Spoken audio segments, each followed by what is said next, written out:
Bismillahirrahmanirrahim. Assalamualaikum warahmatullahi wabarakatuh. Alhamdulillah, berjumpa lagi dengan saya dalam pembelajaran Bahasa Indonesia kelas 11. Apa kabar semuanya?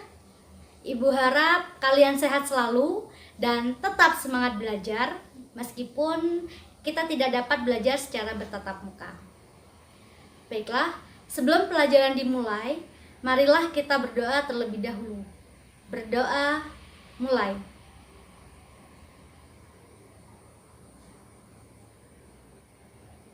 Dapat diakhiri? Pertemuan sebelumnya, kita sudah membahas mengenai apa itu teks eksplanasi, ciri-ciri teks eksplanasi, strukturnya, dan kaidah kebahasaan yang ada pada teks eksplanasi. Kali ini kita akan belajar mengenai KD 3.4, menganalisis struktur dan kaidah kebahasaan teks eksplanasi. Tujuannya, peserta didik mampu menganalisis struktur dan kebahasaan teks eksplanasi. Baiklah, sebelumnya kita sudah membahas tentang struktur teks eksplanasi, yaitu terdiri dari 3. Pertama, pernyataan umum. Kedua, deretan penjelas. Dan yang ketiga adalah interpretasi. Jika kalian melihat buku paket Bahasa Indonesia kelas 11 atau di BSE yang sudah Ibu bagikan halaman 63, struktur teks eksplanasi terdiri dari identifikasi fenomena, proses kejadian, dan ulasan.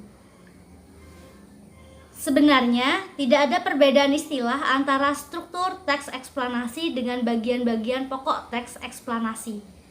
Struktur yang pertama, pernyataan umum, berisi gambaran awal tentang apa yang disampaikan, sama dengan identifikasi fenomena yang berisi latar belakang kejadian.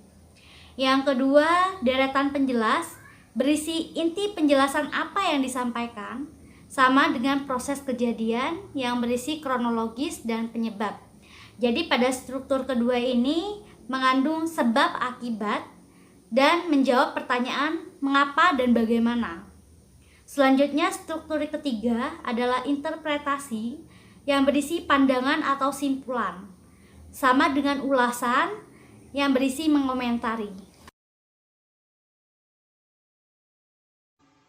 Di sini ada contoh teks eksplanasi tentang COVID-19.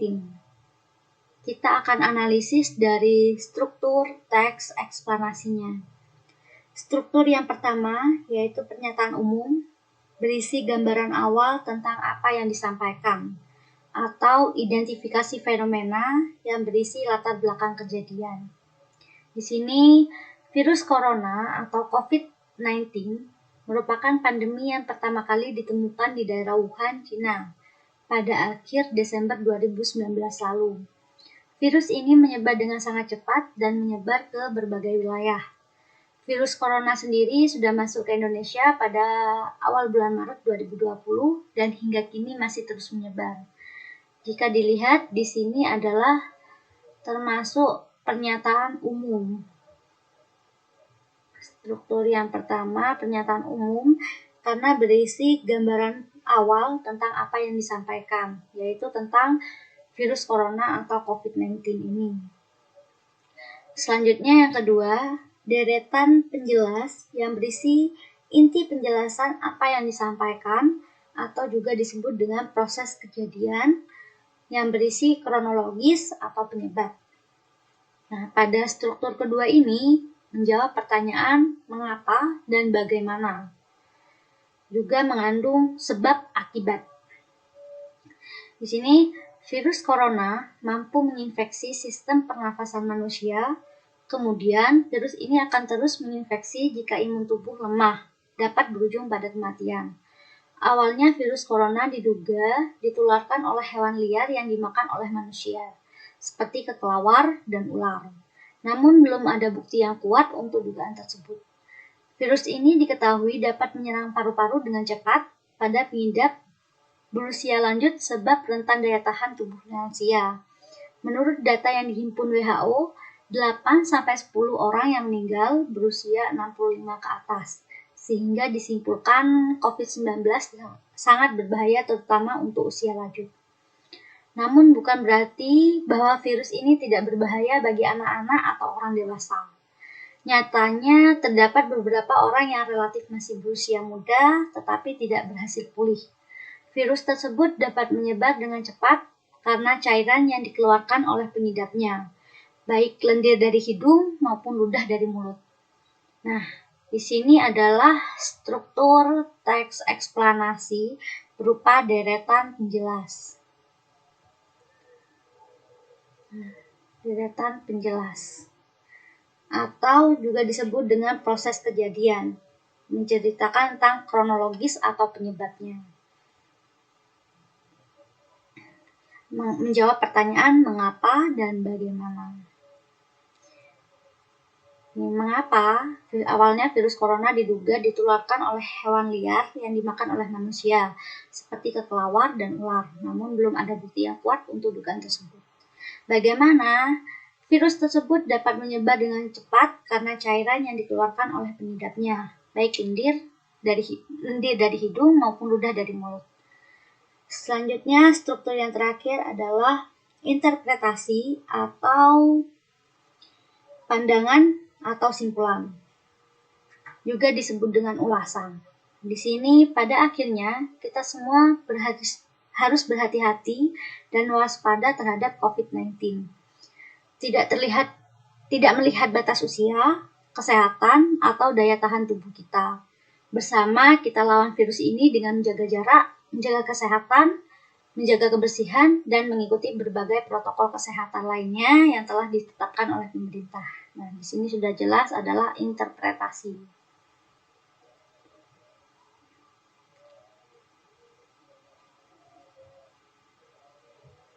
Nah, jika dilihat analisis struktur teks eksplanasi tadi tentang virus corona atau COVID-19, pernyataan umum ada pada paragraf pertama, dan deretan penjelas ada pada paragraf kedua, interpretasi ada pada paragraf ketiga.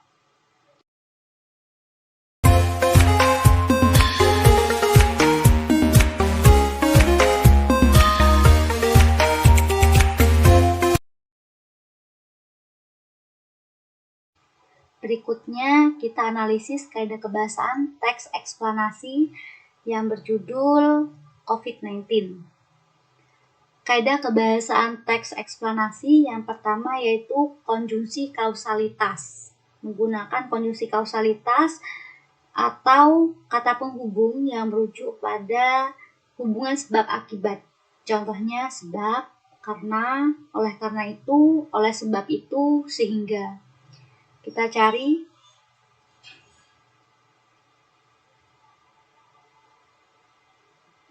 konjungsi kausalitas atau kata penghubung yang menyatakan sebab akibat.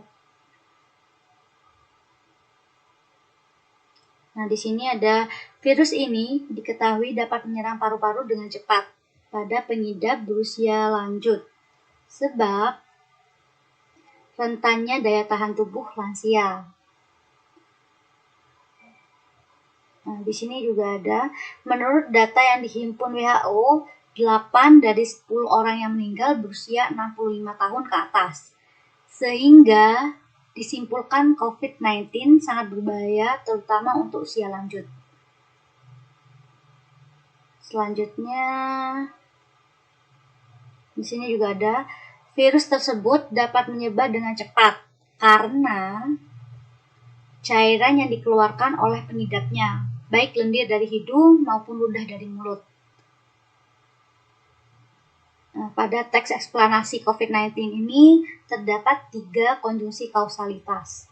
Selanjutnya, konjungsi kronologis, yaitu kata penghubung yang merujuk pada hubungan waktu. Contohnya, setelah itu, lalu, kemudian. Kita lihat.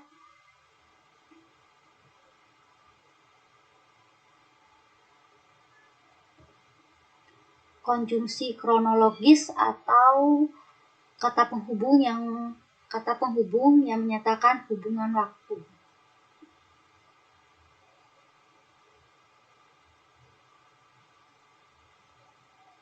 Nah, di sini ada virus corona mampu menginfeksi sistem pernafasan manusia. Kemudian, virus ini akan terus menginfeksi jika imun tubuh lemah dapat berujung pada kematian.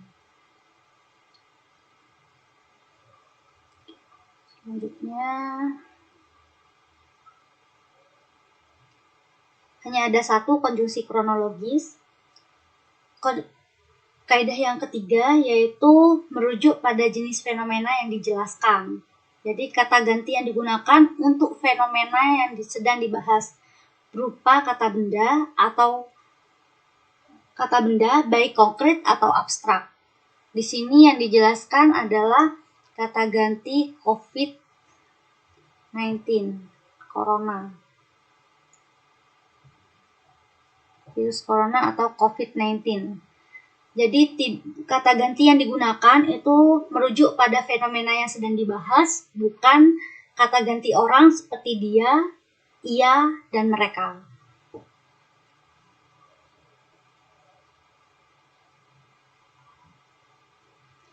Ini adalah hasil analisis kaidah kebahasaan teks eksplanasi yang sudah dilakukan tentang virus corona atau COVID-19. Konjungsi kausalitas, tadi ditemukan konjungsi sebab terdapat pada kalimat virus ini diketahui dapat menyerang paru-paru dengan cepat pada pengidap berusia lanjut sebab rentannya daya tahan tubuh lansia. Selanjutnya yang kedua ada kata konjungsi kausalitas berupa sehingga. Menurut data yang dihimpun WHO, 8 dari 10 orang yang meninggal berusia 65 ke atas. Sehingga disimpulkan COVID-19 sangat berbahaya, terutama untuk usia lanjut. Konjungsi kausalitas selanjutnya yang ditemukan karena terdapat pada kalimat virus tersebut dapat menyebar dengan cepat karena cairan yang dikeluarkan oleh pengidapnya, baik lendir dari hidung atau ludah dari mulut. Konjungsi kronologis yang ditemukan ada kata kemudian, terdapat pada kalimat virus corona mampu menginfeksi sistem pernafasan manusia. Kemudian, virus ini akan menginfeksi jika imun tubuh lemah dapat berujung pada kematian. Yang ketiga, merujuk pada jenis fenomena yang dijelaskan, bukan berupa persona atau kata ganti orang. Jadi, kata ganti yang digunakan untuk fenomenanya adalah virus corona atau COVID-19, bukan kata persona atau kata ganti orang seperti ia, dia, dan mereka. Sekian pembelajaran mengenai KD 3.4, menganalisis struktur dan kaidah kebahasaan teks eksplanasi. Apabila ada yang kurang jelas, bisa ditanyakan. Semoga apa yang kita pelajari hari ini dapat bermanfaat. Saya akhiri. Wassalamualaikum warahmatullahi wabarakatuh.